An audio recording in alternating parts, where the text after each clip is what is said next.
यही मुगलों का लास्ट मकबरा है, मुगल दौर का लास्ट मकबरा। सफदरजंग भारत के प्रधानमंत्री थे, यानी मुगल वंश के, मुगल साम्राज्य में प्रधानमंत्री थे। क्या आपको पता है? नहीं पता है तो चलिए मैं आपको पूरा ब्लॉग दिखाता हूँ इस मकबरे का।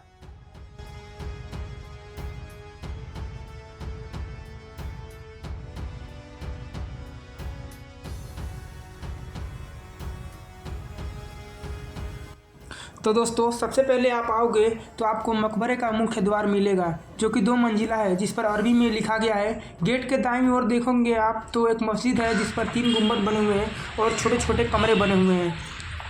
अगर आप मस्जिद के पास में देखोगे तो मस्जिद के बाहर मदरसा हुआ करता था, जिसमें स्कूलिंग की पढ़ाई होती थी। तो दोस्तों, अभी हम मस्जिद के अंदर हैं। अगर आप चारों तरफ देखेंगे तो इधर मस्जिद की बैक साइड दिखाई देती है और इधर छोटे छोटे कमरे दिखाई देते हैं, जो कि बहुत शानदार हैं। और पीछे देखेंगे तो सफदरजंग का मकबरा है, जहां हम घूमने वाले हैं। अगर इसके आगे आप देखेंगे तो ये 4 शैली बाग है, जो हुमायूं के मकबरे में भी है। एक्चुअल में जिस बादशाह की बात कर रहे हैं हम, वो कोई बादशाह नहीं, वो सूबेदार थे, अवध के सूबेदार थे, बट मुगलों के प्रधानमंत्री थे। अगर हम पास से दिखाएं तो ये छोटे छोटे कमरे बने हुए हैं, जो कि आरामगाह हैं, जो कि उनके लड़के थे शुजाउद्दौला, उन्होंने बनाए थे आराम करने के लिए इन कमरों को उस दौर में। और अब हम चलते हैं ऊपर और मेन चीज़ दिखाएंगे आपको। तो दोस्तों, हम आ चुके हैं ऊपर, जहाँ सफदरजंग की और उनकी वाइफ की कब्र है। तो हम चलते हैं इनके कब्र के पास और आपको बताएंगे इनके बारे में कि एक्चुअल में ये कौन थे।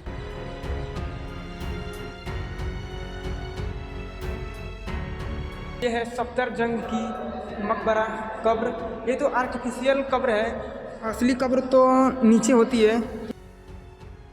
तो इसी के नीचे इनकी और इनकी वाइफ की कब्र है। अगर ऊपर देखेंगे तो ये जो जगह बनी हुई है, जहाँ से बहुत ही शानदार हवा आ रही है।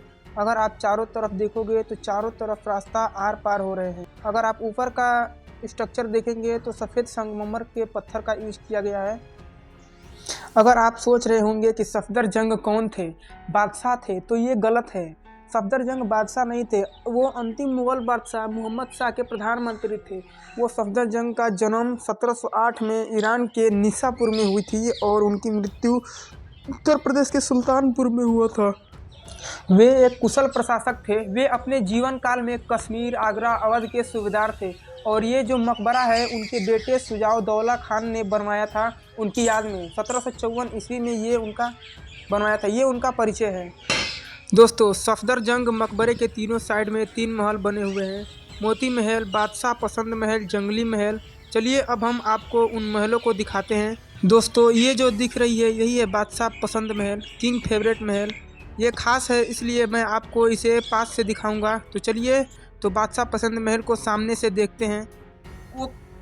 तो महल के सामने चबूतरा है, जो कि बहुत बड़ा चबूतरा है, जो कि मोती महल और जंगल महल के आगे नहीं है। इसका मतलब ये जगह खास है। इस महल के, ये चबूतरा मोती महल और जंगल महल के सामने नहीं है, इसलिए इस महल को खास माना गया है। इसका मतलब ये जगह बहुत ही खास होगा।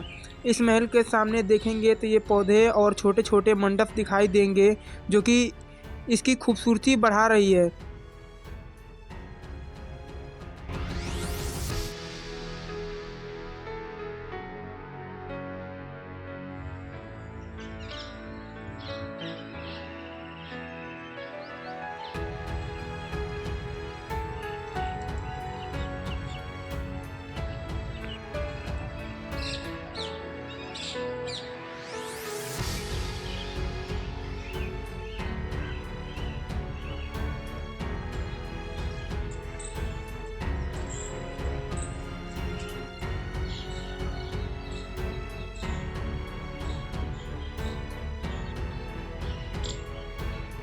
तो दोस्तों, अब हम चलते हैं मोती महल की तरफ। तो दोस्तों, आप देख रहे होंगे मोती महल, जो कि सफदर जंग के याद में बनाया गया था। इसके सामने भी 4 शैलिया बाग हैं। तो अब हम चलते हैं जंगल महल की तरफ। तो दोस्तों, ये है जंगल महल। इसके सामने भी 4 शैलिया बाग हैं।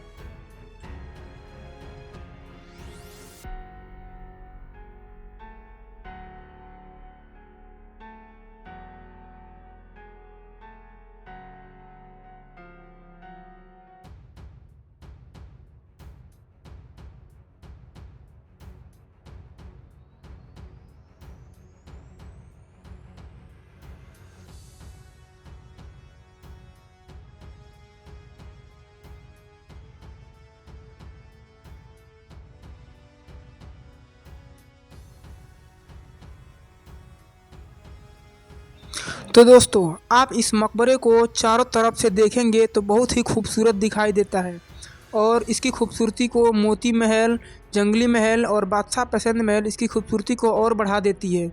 ये जगह बहुत ही खूबसूरत जगह है। यहाँ पर कपल्स और फॉरेनर लोग आते हैं फ़ोटो वगैरह और वीडियो बनाने के लिए। ये दिल्ली के हिस्टोरिकल पैलेस में से भी एक ख़ास प्लेसेज है। सफदरजंग का मकबरा दिल्ली के हिस्टोरिक प्लेस में से एक ख़ास मकबरा है। तो हम इस ब्लॉग को यहीं पे बंद करते हैं और मिलते हैं नए ब्लॉग के साथ। तब तक के लिए आप अपना ख्याल रखें।